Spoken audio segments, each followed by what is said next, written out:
Today we will discuss about the next one or the last one concept of the chapter number 9, which is the measures to correct deficient and excess demand. Up to the previous topic, we have studied about the concept of the excess demand and the deficient demand in detail. Now the question arise कि अगर अब एक economy के अंदर deficient या access demand की situation आ जाती है कि इक्विलिब्रियम लेवल से डिमांड जो है वो ज्यादा या कम हो जाती है, in that kind of state both of the state are bad for the economy. तो अल्टीमेटली वहां पर क्या कुछ ऐसे तरीके हैं जिसकी हेल्प से इन चीजों को करेक्ट किया जा सकता है. No doubt there can be some measures in order to correct the excess demand as well as the deficient demand. It can be done with the help of the some of the policies. Now the question arises कि ये policies कौन implement करता है, क्या होता है. There are the mainly two policies, fiscal and monetary policy. तो main यहाँ पर क्या आ जाएगा कि गवर्नमेंट कुछ मेजर्स करने की कोशिश करती है through the fiscal policy. Fiscal policy is that policy which is mainly related to the revenue expenditure. कि गवर्नमेंट जो पैसा खर्च करती है इकोनॉमी में या जो वो पैसा अर्न करती है इकोनॉमी से, उससे रिलेटेड जो भी पॉलिसी है that is known as the fiscal policy. On the opposite side one of the policy is also there which is mainly determined by the RBI in order to control the money supply in the economy. जैसे कि हमने banking के chapter में किया था और money के chapter में किया था कि मनी सप्लाई क्या होता है, और बैंकिंग में किया था कि commercial bank money supply credit creation कैसे क्रिएट करते हैं, आरबीआई का क्या रोल है, क्या फंक्शंस है. द थिंग इज देयर कि आरबीआई अपनी मॉनेटरी पॉलिसी के थ्रू कुछ तरीके से इकोनॉमी के अंदर मनी की सप्लाई को भी रेगुलेट करता है. So now we just have to understand about the concept of the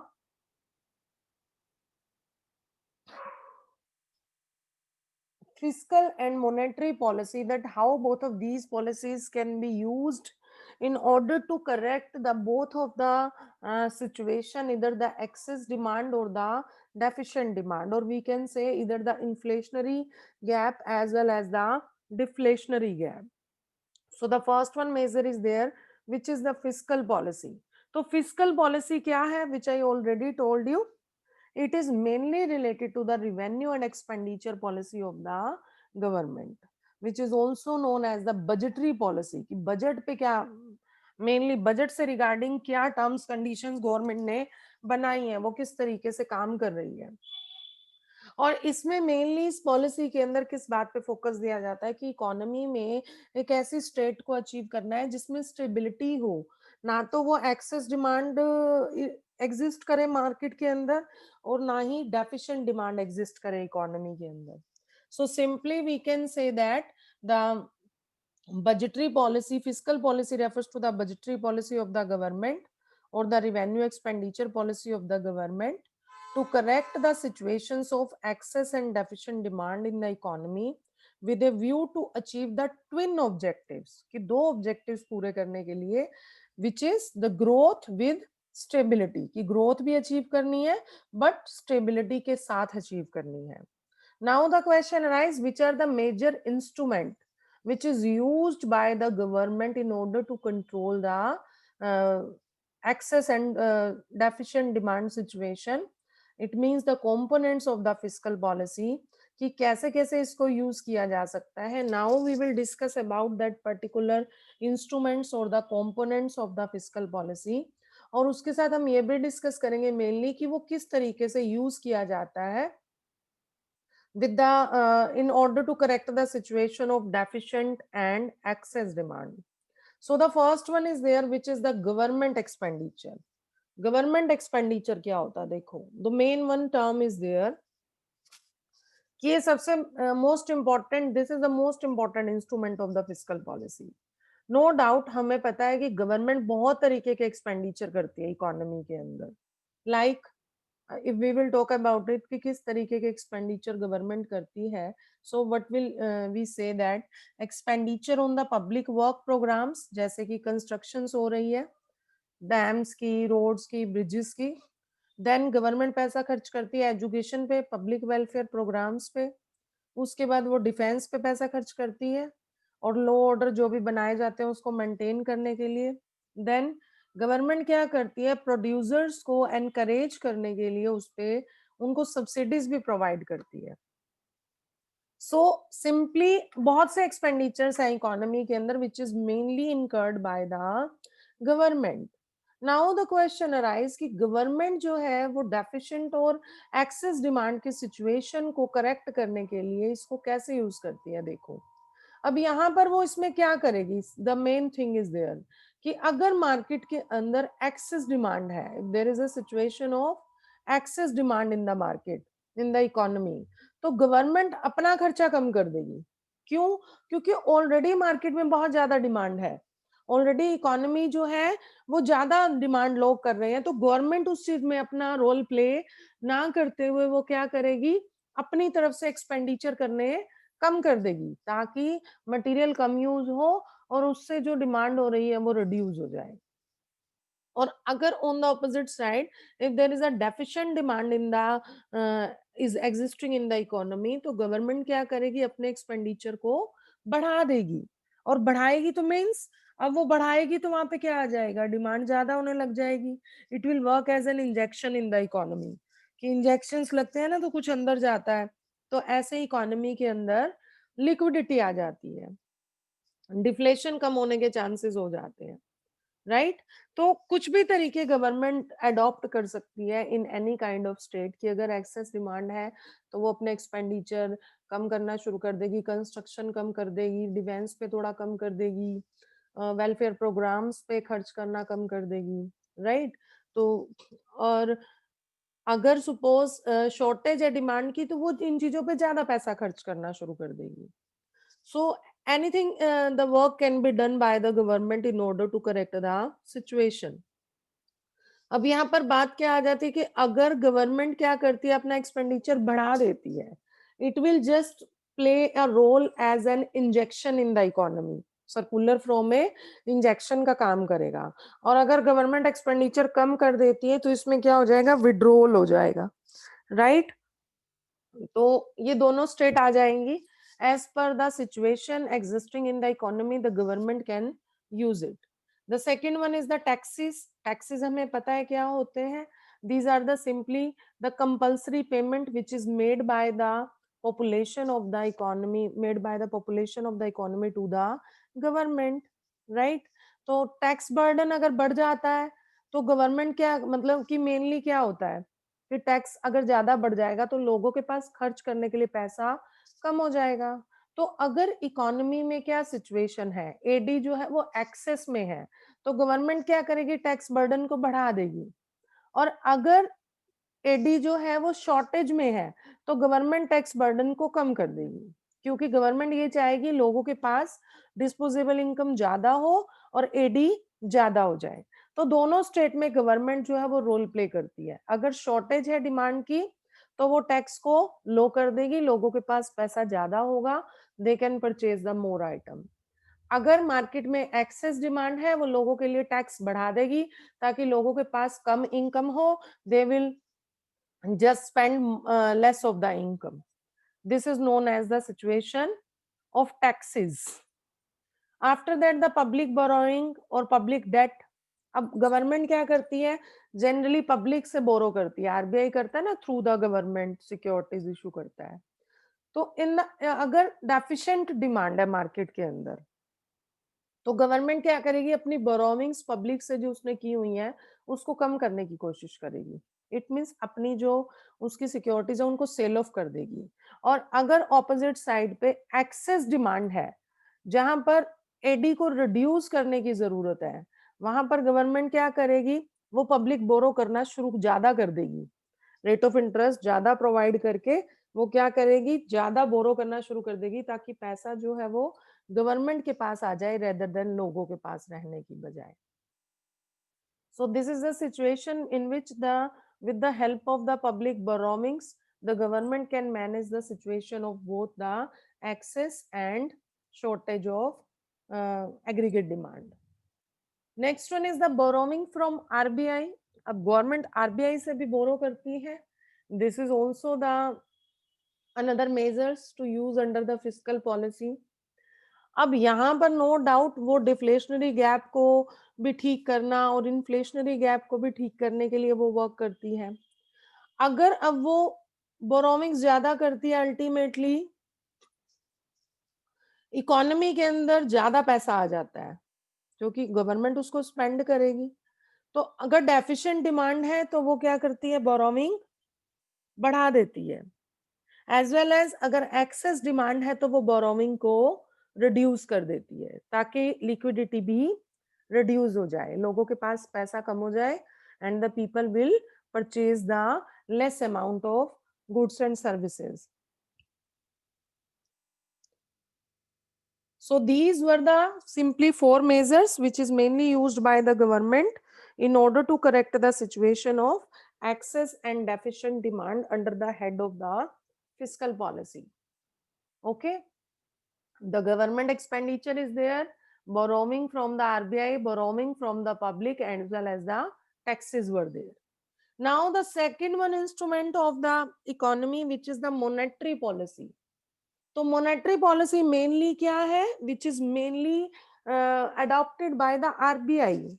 RBI इसको मेनली अडॉप्ट करती है किस पर्पस के लिए, in order to control the money supply in the economy. RBI money supply को कंट्रोल करता है कि मार्केट में अगर मनी सप्लाई ज्यादा है या मार्केट में अगर मनी सप्लाई कम है, तो वो दोनों सिचुएशंस को करेक्ट करने की कोशिश करता है with the help of the component of the monetary policy, right? So both of the situations can also be corrected with the help of the monetary policy, either the excess demand or either the deficient demand. So now how both of these things can be used, so we will discuss here about the instruments as well as how these are utilized by the RBI in order to correct the situation. The first one is the bank rate and repo rate. सबसे पहले bank rate क्या होता है, देखो bank rate refers to the that particular rate in which is mainly set up by the RBI, कि जिसपे जो commercial banks हैं that is, I think they are not giving it. Yeah, bank rate refers to that rate at which the mainly the loan is provided by the RBI to the commercial bank without securities, and repo rate is that rate जिसपे वो with securities provide करता है commercial banks को loan. So simply bank rate और repo rate में वो क्या usage करता है, इसका किस तरीके से करता है कि बैंक रेट रेपो रेट जो है वो रेज कर दी जाती है. द मेन थिंग कि अगर RBI bank rate repo rate को इंक्रीज कर देगा, सो इन रिटर्न ऑफ दैट कि मार्केट का भी जो रेट ऑफ इंटरेस्ट है वो भी इंक्रीज हो जाएगा, कमर्शियल बैंक भी उसको इंक्रीज कर देंगे. इट मींस कि बोरोइंग की जो कॉस्ट होगी लोगों के लिए, that will goes rises. On the opposite side इसका इम्पैक्ट क्या आएगा कि जो क्रेडिट लेने की कैपेसिटी है लोगों की वो कम हो जाएगी, और अगर वो लोग कम क्रेडिट लेंगे it means they are spending less amount, so it will lead to the reduction in the aggregate demand. So this kind of state can be used in order to correct the situation of the excess demand. Mainly अगर access demand की situation होती है तो RBI क्या करता है, bank rate और repo rate को इंक्रीज कर देता है. अगर वो दोनों रेट्स को इंक्रीज करेगा तो कमर्शियल बैंक मार्केट में ज्यादा रेट पे लोन प्रोवाइड करेंगे. ज्यादा रेट पे लोन प्रोवाइड किया जाएगा मतलब कि बोरोइंग की कॉस्ट जो है वो इंक्रीज हो गई लोगों के लिए. बोरोइंग की कॉस्ट इंक्रीज हुई इट मींस लोगों के लिए महंगा हो गया मनी को यूज करना. तो in that case what will they do, they will reduce their demand and reduce the expenditure on the different of the things, the consumption and investment expenditure, जिससे क्या होगा, एग्रीगेट डिमांड कम हो जाएगी. After that reverse repo rate. तो reverse repo rate देखो क्या होता है, रिवर्स रेपो रेट क्या होता है, जिसपे कि कमर्शियल बैंक अपनी एक्स्ट्रा सेविंग्स, अगर उनके पास पैसा होता है वो आरबीआई के पास उसको डिपॉजिट कर सकते हैं। That is known as the reverse repo rate, कि सरप्लस फंड्स जो है वो आरबीआई के पास रख लेते हैं। तो यहाँ पर मेनली क्या आ जाता है कि अगर आरबीआई इस रेट को बढ़ा देता है तो वहां पर जो है कमर्शियल बैंक ज्यादा पैसा डिपॉजिट करवा देंगे आरबीआई के पास, क्योंकि उन्हें ज्यादा प्रॉफिट वहां से हो रहा है। तो उससे क्या होगा, क्रेडिट की जो अवेलेबिलिटी है कमर्शियल बैंक्स के पास वो कम हो जाएगी। It will lead to the reduction in AD, excess demand कम हो जाएगा। After that open market operations. Open market operations क्या होते हैं, ओपनली मार्केट में सिक्योरिटीज को सेल परचेज करना। तो सिक्योरिटीज यहाँ पर अगर उसको एक्सेस डिमांड की सिचुएशन को करेक्ट करना है तो आरबीआई क्या करेगा, अपनी सिक्योरिटीज को सेल ऑफ करने लग जाएगा। सेल ऑफ करने से क्या होगा कि मार्केट में पेपर की फॉर्म में सिक्योरिटीज तो चली जाएंगी, बट जो करेंसी की फॉर्म में मनी सप्लाई है, कैश रिजर्व्स है, वो आरबीआई के पास आ जाएंगे। So with the help of that commercial bank की जो कैपेसिटी है, कैश रिजर्व्स हैं, वो कम हो जाएंगे और वो अपनी क्रेडिट प्रोसेस को कम कर देंगे। तो यहाँ पर भी क्या हो जाएगा, एडी जो है वो कम आ जाएगी, कम हो जाएगी। Cash reserve ratio is raised to lower credit creation capacity of the commercial bank. Generally जो कैश रिजर्व रेशियो है उसको किस लिए बढ़ाया जाता है, ताकि जो कमर्शियल बैंक्स हैं उनके पास कम पैसा रह जाए और जिसकी हेल्प से वो लोग कम क्रेडिट क्रिएट कर सके। Next one is there which is the SLR. SLR is structural liquidity ratio. तो स्ट्रक्चरल लिक्विडिटी रेशियो में मेनली क्या होता है, देखो ये वो पोर्शन होता है टोटल असेट्स का जो कमर्शियल बैंक्स को अपने पास मेंटेन करके रखना पड़ता है। Healthy means healthy liquid ratio के अंदर की ऐसी एसेट्स भी हो गई जो इमीडिएट कैश में कन्वर्ट हो जाती हैं। तो मेनली यहाँ पर क्या हो जाता है कि एसएलआर को भी बढ़ा दिया जाता है कि कमर्शियल बैंक्स को अपने पास जो है वो लिक्विडिटी की फॉर्म में ज्यादा एसेट्स को रखना पड़ेगा, जिससे क्या किया जाएगा, एडी को कम किया जा सके। After that margin requirement. Margin requirement में मेनली क्या होता है, देखो कि अगर एक पर्सन को मार्केट में लोन चाहिए किसी बैंक से, तो उसको जितनी सिक्योरिटी वो रखेगा और द मिनिमम डाउन पेमेंट जो एक बोरोवर को देनी पड़ती है as a percentage of his loan from the commercial bank, तो वहां पर मार्जिन रिक्वायरमेंट को क्या किया जाता है, बढ़ा दिया जाता है। That is mainly the margin requirement is there कि ज्यादा डाउन पेमेंट करवाने के लिए कहा जाता है, so that the availability of credit can be reduced. कि लोगों के पास कम पैसा होगा, उनको पहले ज्यादा पैसा जो है वो बैंक को डिपॉजिट करवाना पड़ेगा in order to get the credit from the banks, और एक्सेस डिमांड की सिचुएशन को ठीक किया जा सकता है। आफ्टर दैट मोरल प्रेशर भी देता है आरबीआई कमर्शियल बैंक्स को कि वो लोन प्रोवाइड करते टाइम पे वो ऐसी सिचुएशंस में लोन दे, स्ट्रिक्ट हो जाए कि जिससे कि जहां जिन जिन जिन एक्टिविटीज में ज्यादा जरूरत है एडी एडी को कम करने की, so that kind of the moral pressure is also made by the RBI. And credit rationing, credit rationing भी की जाती है। क्रेडिट राशनिंग मींस कि क्रेडिट लिमिट्स बना दी जाती है डिफरेंट डिफरेंट सेक्टर्स के लिए, कि सपोज प्राइमरी सेक्टर में कितना क्रेडिट देना है, सेकेंडरी में कितना देना है, और टेरिशरी में कितना देना है। Any kind of the activity can be decided by the government, decided by the RBI. So these kinds of states are mainly used by the RBI in order to correct the situation of the excess demand. इसी ही तरीके से monetary policy के जो another instrument, same instruments हैं, ये deficient demand को भी correct करने के लिए यूज किए जाते हैं। So monetary policy instruments can also be used to correct the situation of deficient demand. वहां पर मेनली क्या किया जाता है कि ज्यादा से ज्यादा क्रेडिट अवेलेबल करने की कोशिश की जाती है और ज्यादा मनी सप्लाई क्रिएट करने की कोशिश की जाती है इकोनॉमी में। So here which kind of the steps are taken by the RBI? तो bank rate, repo rate RBI क्या करता है सबसे पहले, दैट इज मेनली रिड्यूस्ड, कम कर देता है, जिससे कि कॉस्ट ऑफ क्रेडिट जो होगी वो रिड्यूस हो जाएगी और लोगों के पास क्रेडिट जो है वो इंक्रीज हो जाएगा।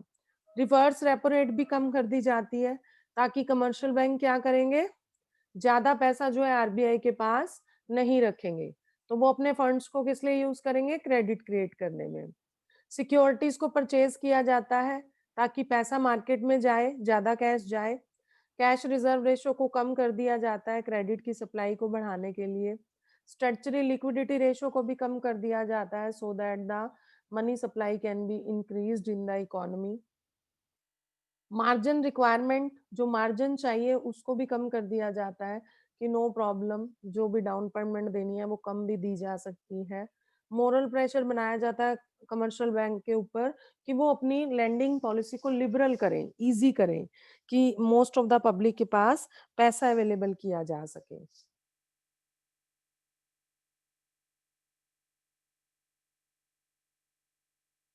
After that credit rationing, rationing में वही चीज डिटरमाइंड हो जाएगी कि जिन पर्टिकुलर सेक्टर्स के लिए, एक्टिविटीज के लिए आरबीआई क्या करता है, अगर जरूरी है तो वो उसको विड्रॉ कर लेता है कि भाई जितना मर्जी लोन प्रोवाइड कर दो। So RBI also make so many efforts in order to control the supply of credit and decrease the cost of credit, जिससे कि मार्केट में क्या हो, क्रेडिट की डिमांड हो और लोगों के पास अवेलेबल हो पैसा ज्यादा, with the help of which the AD can be increased और deficiency of demand को कम किया जा सके। So the difference between both of these policy, monetary policy क्या करती है, वो supply of credit को control करके दोनों situations को control करने की कोशिश करती है। बट गवर्नमेंट क्या करती है, वो क्या करती है, रेवेन्यू एक्सपेंडिचर को मैनेज करके कोशिश करती है। It is mainly adopted by the central bank, it is adopted by the government. इसके टूल्स क्या क्या आ जाएंगे, bank rate, repo rate, reverse repo rate, open market operation, cash reserve ratio, SLR, margin requirement and moral suasion and credit rationing. इसके tools क्या है, physical policy के government expenditure, taxes, borrowings and borrowings from central bank. So these are the major difference between both of these policies.